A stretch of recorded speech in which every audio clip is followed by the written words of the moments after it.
but my legs are in a great position. Okay, so option number one, the heel hook, pow, the end. So very simple, his heel is pointed up. You guys are not allowed to do this on each other in class, okay? Don't spar and throw the heel hook on each other. It's a no-no, okay?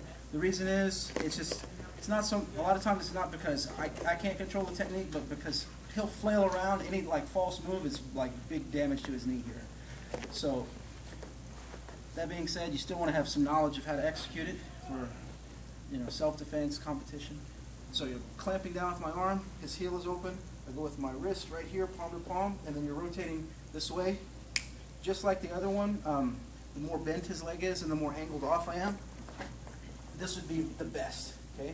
Angle out the best. You can still make it work in a straight angle, but it's a little, not quite as tight, but still very good. You can still get it from here too, okay?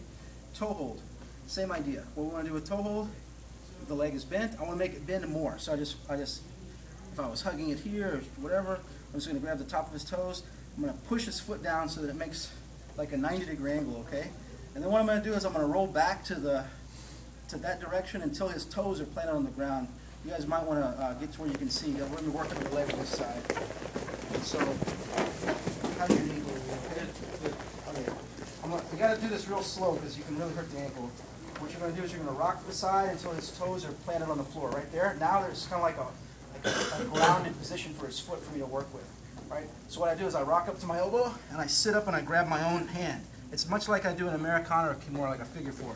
Now the pressure comes from this arm going that way. So my forearm bone is ripping through his ankle this way. Very slow, watch. Boom. So imagine if you went boom. You can make it work like if it's up in the air, but it's more play. So it's going to be way tighter if you can ground the foot and then sneak your hand through this way. There's very little pressure. This is the move. Boom. All right? So you got your heel hook. Bam. You got your toe hold. When you're doing this, you want your arm extended, mainly because it's harder for him to come back to position with my arm straight. Go ahead and straighten your leg out like you're going to kick a ball. See, it's hard for him to extend it. Whereas if I'm bent with my arm, he can kind of like extend his leg in the process a little bit more. He has more power in his leg. So when I'm setting it up, I like to really extend. You're going to be real strong here. Then you're going to rock to the side, ground his foot, sit up, and crank. Heel hook is here. Boom. Achilles. Once his foot's twisted, it's even harder to go back to the Achilles. You know what I mean? So if you're failing the Achilles, maybe his foot's turned a little funny in there or something like that, just transition.